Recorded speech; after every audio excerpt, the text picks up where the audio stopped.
Hey there, sugar plums and sugar daddies. God damn it, Harry. I've been having a great day. Yeah? One, I got all of your free shirts. Yeah, you did. Woo messed up my entire order. Yeah. Wait, what was I wearing before? Why do I need a special glove? Because it's special jumping gloves. So that's not important right now. What is important is my amazing day. Ask me why my day is amazing, besides all your free stuff. Why is your day amazing? Press what? Select? That looks like select. Yeah. Yes. I'm like, what? But yes, so... Oh, okay. My day was amazing because I stopped at the comic book shop before coming here, and they had just stocked up on a whole bunch of old school Gunpla, all of it under like $10. So I finally managed to get a Gundam that I've been trying to get since I was like 13 years old. Like, I completely forgot that it existed until literally today, and I managed to get it. No one else even knew it was there. And it made me, like, super happy. I'm sorry, I'm trying to... You said Gunpla something. Yeah, Gunpla. Something about Gunpla. Yeah, exactly. I picked up... It is great. Map with select, got it. Gundam Asclepius, which is Roman, which is actually, well, it is... Latin? No. Well, yes, it's Latin. No, it was a Roman god of healing and medicine, so I have no idea why it's a Gundam with gigantic claws on its arms. I've forgotten the buttons. Okay, left button is climbing up, so... So, but it's a great little design. It's from one of the side stories, specifically G-Unit, which I fucking love, because every time I'm like, G-Unit! Oh... Wow. Every single time. Well, because G-Unit had started to become really big when G-Unit, the Gundam side story, came out. What happens if I punch her? So, the way it Does works not care. Is that anytime that Bandai releases a new iteration of Gundam, they go and they release a side story about a year later. So, for instance, Gundam Wing came out when we were kids, and that was brought on Toonami. And while that was coming to Toonami, there was a side story made called Gundam G-Unit, which is all the stuff having to do with Oz, right, past the asteroid belt. So there was like a whole bunch of other Gundams, a whole bunch of other Oz mobile suits, and they had their own... Set in what universe? The Gundam Wing universe. Gundam Wing, yeah. So I'm like, Oz, that's definitely Gundam Wing. Yeah, so it's all that stuff with... Are Oz the bad guys in Gundam Wing? They are indeed the bad guys in Gundam Wing, but it's like weird, ambiguous Gundam villains. Nobody's like the bad guys, if I remember right. Like, yeah. There are, but, I mean, they have their reasons too. But that's kind of the problem with the Gundam universe, is that they make one side obviously the good guys and one side obviously the bad guys, and then they try to like slide in a moral gray area, and it only kind of works. Like for instance, Zex was he was an antagonist to the Gundam pilots, but he wasn't necessarily that bad. But then, like, everyone else on Oz was pretty much like, no, we're just gonna blow everyone the fuck up because we can. Yeah, he wasn't bad, but he was definitely like... Oh, nice. I don't think that's the way to go, but I'm doing it. So, yeah. Sup, bro? So like, and that's a big thing, like, in Gundam. Like, they'll try to put in the moral ambiguity, but then there's still very, very specifically one side you're supposed to root for, and that's whatever side has the Gundam. This one was obviously no different, because there was like 5 units that made, and then like they were called the G units because they were all like interchangeable or something like that. Because they're strapped, bro. Exactly. I believe this is an open world map that I'm busy exploring. Oh, okay. So, whatever, game.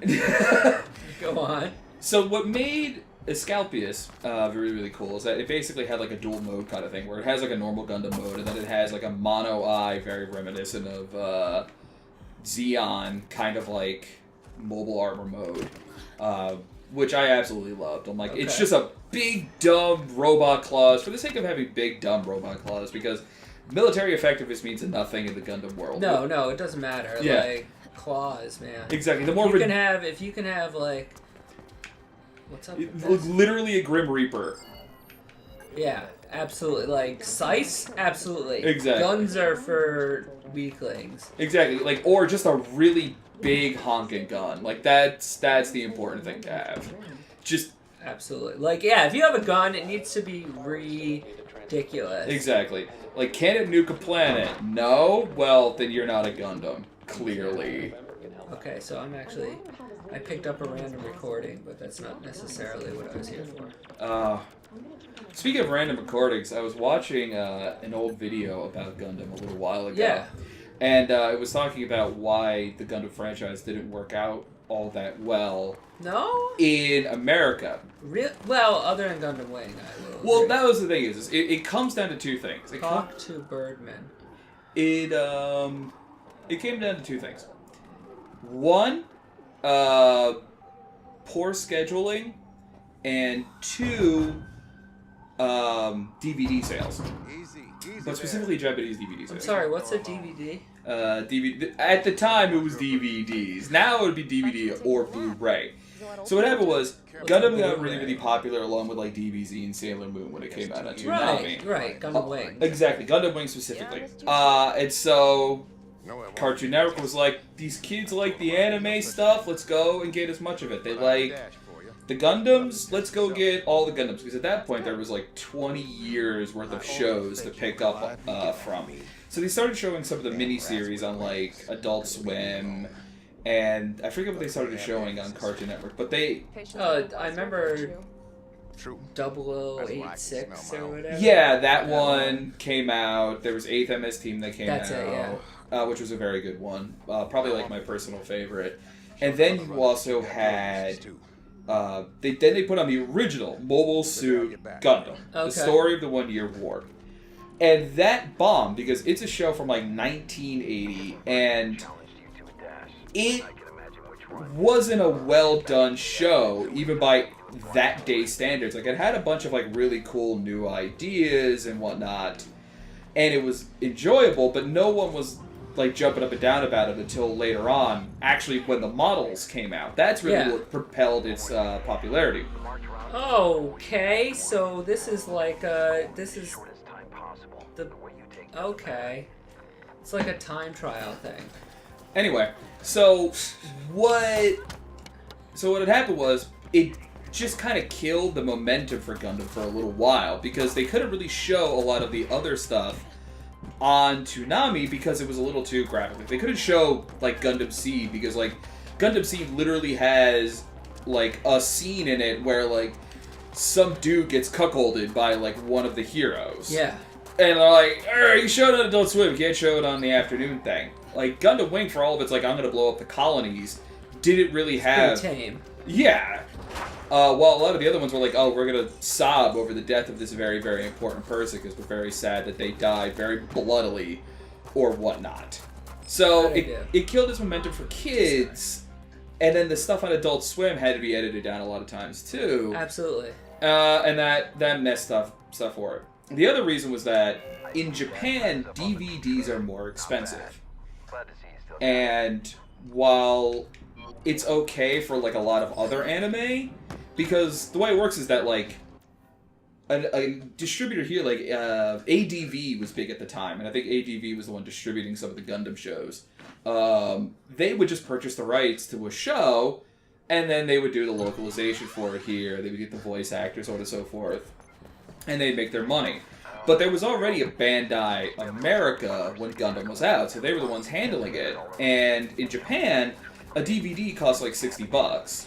Wow. Exactly. It's very expensive. But a lot of like luxury goods are expensive in Japan. They're just like, fuck it, it's worth it. It's a different kind of mentality. And Bandai in Japan was like, well, that's how much our DVDs are worth in our mind. We want to charge Americans that much. $60? Yeah, they wanted to charge like Europeans and Americans like $60, and anime DVDs are a little ridiculous in the first place. Yeah, they're already like expensive. 4 episodes. Yeah, and that's the thing is, it'd be 4 episodes for $60, and they were pretty much like, look, Americans aren't going to pay that. Like in America, it doesn't cost that much for a DVD. Yeah. No one's going to pay that much for 4. For a disc of 4 episodes. Yeah, exactly. And, like, some bonus footage or something. it won't fly. And so they were like, well, screw it. We're not gonna distribute DVDs in America then if we can't charge the prices that we want. And this also kind of hampered it. So it was, for a couple of years there, the only real way to see any of the shows were to, like, basically torrent them or... Oh, yeah. I mean, I do that all the time. Yeah. You torrented them, you get someone to sub it for you. There were sub sites that would just do it. And then once, like, streaming services started coming back up again, and YouTube, because there's an official Gundam YouTube channel where they actually show some of the shows. Yeah. Like, I went on there when Gundam Bill Fighters and Gundam Bill Fighters Try was coming out. I watched them on the YouTube channel, Gundam Info. And it was great, because I'm like, cool, every week I get, like, a couple new episodes. And now they're doing it, like, on Hulu and so on and so forth. They have, you know, with streaming services. And it's great, so there's a little bit... It's starting to come back more in America, mainly for, like, a newer audiences. Like, people who are already into it, like me, were fine. They're like, great, this is... You know, now it's easier. I don't have to, like, you know, dedicate gigs of my hard drive to, you know, Gundam 00, yada, yada, yada. Huh. But it's still not quite as popular. And Gundam has its flaws in general. The writing has always felt like it was very torn between wanting to be two different things and never really, like, meeting either standard. Right there, the universal language. Yeah, I talked about that a little bit in my when I did the single episode, like when I did it by myself. Really? Yeah, a little bit. I did a little bit of it. It's a strange... Gundam is trying to be two things. It's trying to be a half-hour, essentially, model commercial, and it's trying to be a serious show. Because that's what the original director wanted it to be. Back when Gundam first came about, I think I've talked about this a little bit, but I'll go into it a little bit more. When Gundam first came out, or rather before Gundam, there was another show called Zambot 3, which was your generic giant robot show that was very popular at the time. Every anime had to be a giant robot show because... Wait, why did I just fail? I couldn't tell you. So I know. every show had to be a giant robot show because that was the niche at the time. Now every show's got to be about high schoolers falling in love. Then it had to be about giant robots. Right. So they were. But they were also very, very simplistic shows. It was like, you have your heroes, you have your villains, one beats the other one, there's no moral ambiguity whatsoever. There's good guys, bad guys, and you cheer for the good guys, and that's it. And the guy who was working on the show really didn't like that, because it's like, we're just cranking out the same crap, there's no message to it. Right. There really isn't a point. So with Zambot 3, he had done something different where it was like, okay, the heroes are from another planet, and they crash landed here with the robot that they were trying to take from this evil empire. Evil empire is trying to get it back, and that's why they're attacking Earth. Oh, okay. So the people on this island where the pilots... Wait, is that where Big Zam comes from? Probably. Oh yeah, Big Zam. I didn't even think about that. That's a great joke.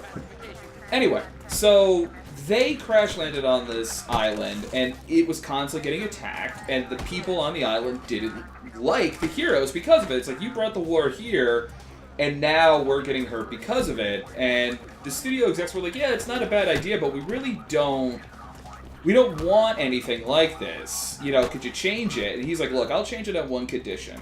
You let me do the show that I want to do after this. Like, whatever I want to do, you let me do it. I guarantee you people will like it. They're like, fine. Just change the ending, and we'll let you do whatever you want. Nice. Yeah. Okay, So, I mean, that works out. yeah, In the end, it's not huge. The ending's not a huge deal. It's kind of like how, Clockwork Orange, they changed the ending. Oh, I didn't know that. changed the ending to something nicer, or more like where he's not a bad guy, or so. I forget how it changed it now, actually. But anyways, basically the shitty ending tested poorly. Oh, No, the good ending tested poorly. Basically, there was an ending where he was rehabilitated, and no one believed it. Test audiences were like, that's the ending in the book, actually, is that he goes through treatment, becomes a model citizen, the end. Huh. But in the movie, spoilers, I guess. In the movie, he basically gets out of his conditioning, and test audiences found that much more realistic. Huh. That's interesting. So anyway, at the end of Zambot 3... Fuck you, Justin! God damn it! What? You are on a fucking roll. I don't know what you're talking about. So anyway, Zambot 3, they changed it to where all the people on the island were super, super happy that they were saved in the end. And the studio was like, great, we like it, go do your show. One condition, it's got to be a giant robot show. And he was like, you idiots, it's not a giant robot show. I don't have a plan. It's a giant robot show. Yeah, they're like, no, it is now a giant robot show, so he's fine. So the whole idea of the mobile suit was just completely shoehorned in to just have it be a robot show. It was originally supposed to be an outer space war, where it was supposed to be like, you have one side that kind of looks good, one side that kind of looks bad. I've been waiting to use that skill for forever since I learned it. So yeah, one side's good, one side's bad, but there's actually like more ambiguity in the middle. Neither side is perfect. But the studio was like, yeah, but we want a giant robot show where we could sell some toys, and one side is obviously good, one side is obviously bad. So that's where the dual nature of Gundam kind of came along, because you have the Gundam suit looking very heroic, very, regal and big and impressive, the person you want to, cheer for, and the enemy suits, whatever they happen to be in the show, being more in line with... They look a bit more alien, there's a lot more of them, a lot more variation, so that way still kind of fit the monster of the week mentality, or kind of trope. And that's been kind of plaguing Gundam ever since, because whatever the prevailing trends are at the time always makes it into Gundam, or they set new trends. Use extraversal attacks. Like, the stoic anime hero really kind of got started with Gundam Wing. Like, the idea of the way Hero Yui acted. Of being super stoic, being, Yeah, that's the trope. Yeah. Is that this 14-year-old child soldier. We've talked about that. We have?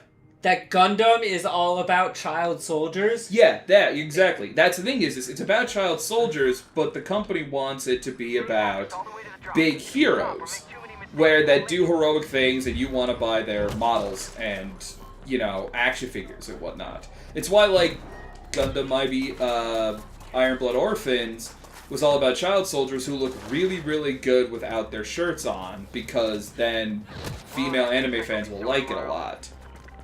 Really? Oh yeah, no, once again, Wing was a bit of a pioneer in this regard. They made all of the guys attractive in it, which was not a thing that was typically done in a Gundam show prior to that. You had one or two attractive characters, typically just the main hero, but not everybody. With Wing, they're like, make them all pretty, we'll get girls watching. Yeah, I mean, I don't think it worked. It did. Oh, it did? Yeah. I mean, I don't know any women who watch Gundam Wing, so. I knew a few here and there in the anime community here in the States, but it worked in Japan. It was like the same thing that happened with Raiden in Metal Gear Solid 2. Oh, really? Like, it worked? Yeah, like, that was the thing, is it got some women who weren't interested in... girls, I should say. Interested in the Metal Gear series to be interested in it because it had an attractive figure in... I mean, I always thought David Hayter was attractive. David Hayter is attractive. Haven't you ever seen Guyver 2 Dark Hero? Oh, absolutely. I love that movie. Okay, I'm going to pick up this glitch. You've ranted about Gundams for 20 minutes now. I haven't been ranting, I've just been talking about the Gundam model. Talking about Gundam models. I hope you realize that. Huh? Okay. Anyways, I'm actually going to discuss the actual game in our next episode because I have a bunch of interesting thoughts because since you clearly haven't been paying attention, a bunch of new stuff has happened and new game mechanics have been introduced that are wonderful. Have we been recording? Yeah. See you next time.